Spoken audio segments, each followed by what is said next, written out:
Okay, dear student, good morning to everyone. As you know that today we are going to start our chemistry class lecture number 1.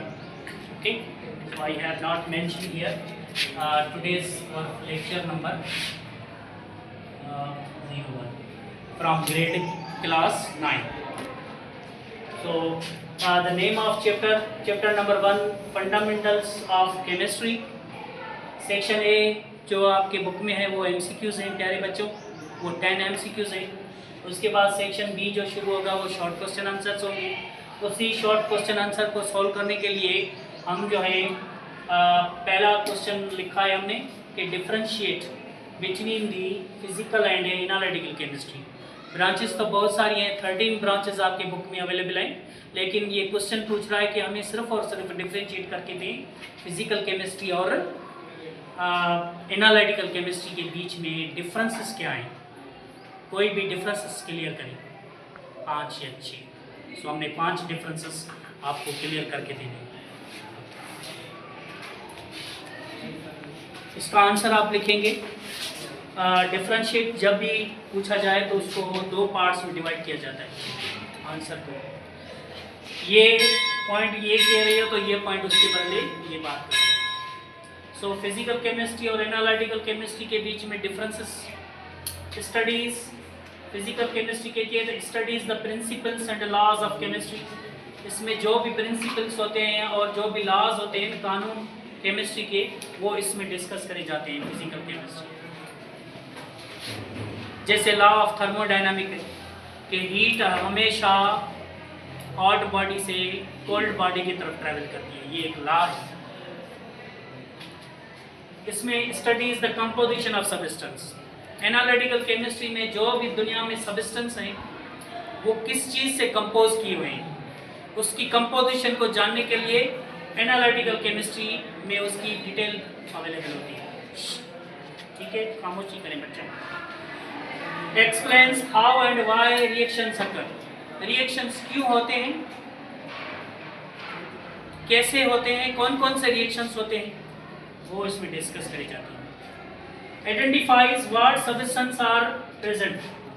जो substance की हम जो अगर analysis करेंगे तो substance में कौन कौन सी चीज़ें अवेलेबल हैं। Deals with concepts like thermodynamics and chemical kinetics.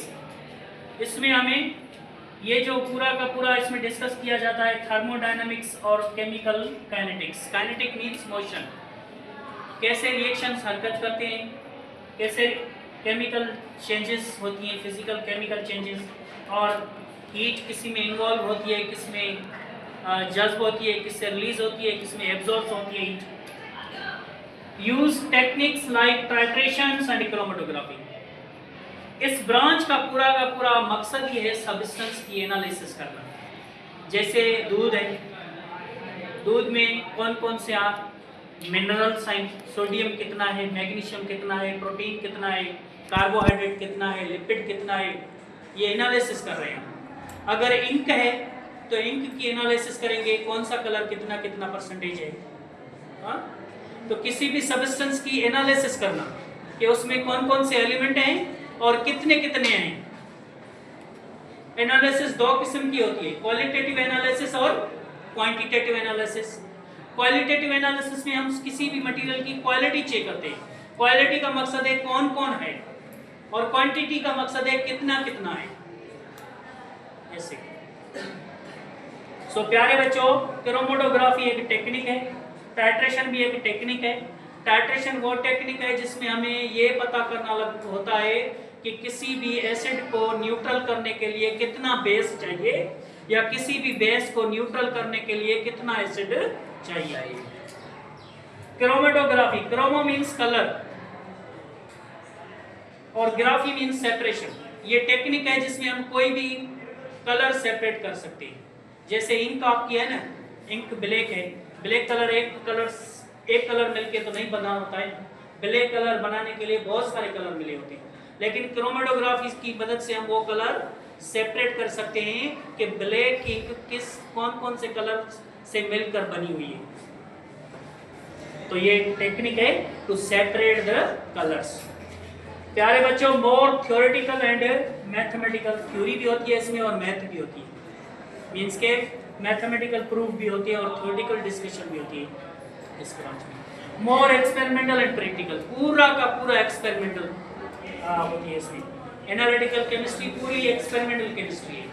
पूरे इक्विपमेंट, बड़े बड़े महंगे महंगे इंस्ट्रूमेंट सारे एनालिटिकल केमिस्ट्री में यूज करे जाते हैं। क्यों? सब्सटेंस की एनालिसिस करने के लिए। मेरे पास चाक है, चाक को मैं एनालिसिस कैसे करूंगा? मैं उस मशीन में एनालिटिकल केमिस्ट्री की मदद से मशीन होती है एक, उसमें मैं उस चाक को पुट करूंगा। चाक में पूरी डिटेल आ जाएगी कि चाक सॉलिड है, लिक्विड है, गैस है, चाक किस किस से बना हुआ है, कैल्शियम कितना है, कार्बन कितना है, ऑक्सीजन कितना है, चाक का फार्मूला क्या है, हर चीज़ उसकी डिटेल आ जाएगी।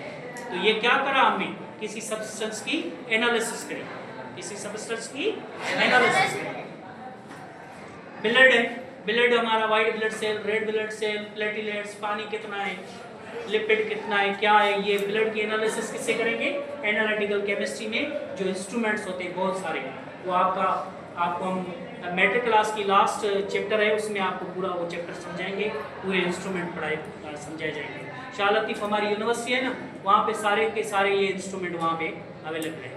LFT, GFT, gas chromatography, paper chromatography, high level की इक्विपमेंट्स अवेलेबल है वहाँ पे। और जो अच्छी लैब्स होती है जैसे आगा खान हो गई लेबोरेटरी या बड़ी बड़ी लैब्स होती है, उनके पास भी ये अवेलेबल होती है जो ब्लड की या फिर किसी भी सब्सटेंस की एनालिसिस करते हैं। प्यारे बच्चों, लास्ट पॉइंट है studies energy changes and reactions rate. इसमें एनर्जी चेंज हुई है या नहीं हुई है? पहले पानी था, फिर आइस बन गया, क्या इसमें एनर्जी चेंज आया है? यस, एनर्जी रिलीज हो गई। आइस थी, पानी बन गया, यस, एनर्जी चेंज आया है, यस, इसमें एनर्जी दाखिल हुई है।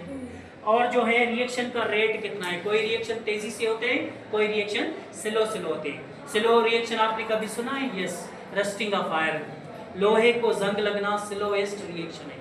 जंग एक टाइम नहीं लगता, दिन लग जाते हैं, स्लो। ये क्या रिएक्शन? स्लो रिएक्शन है। पर जो ब्लास्ट होते हैं जल्दी में से, ये फास्ट रिएक्शंस होते हैं। तो ये भी केमिस्ट्री पे डिपेंड है, केमिस्ट पे डिपेंड है कि रिएक्शन को फास्ट करें या स्लो करें, ये भी पढ़ाया जाता है। किसी चीज़ की ज़्यादा तबाही करवानी है तो फास्ट रिएक्शन करवाए जाते हैं, कम तबाही करवानी है तो स्लो रिएक्शंस करवाए जाते हैं। क्या प्यारे बच्चों, measures amount quantity of the substance. मैंने बोला कि किसी भी सब्सटेंस की क्वालिटी और क्वांटिटी करने के लिए एनालिसिस करा जाता है।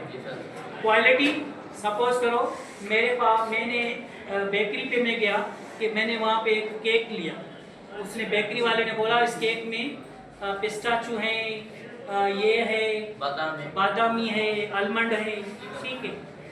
ऐसे तो नहीं बस दो लगाए हैं, दो ये क्या है? क्वालिटी है कि ये है। पर क्वालिटी के साथ क्वांटिटी का होना जरूरी है। वो ज़्यादा होने हैं या सिर्फ दो हैं? ज़्यादा भी होने चाहिए।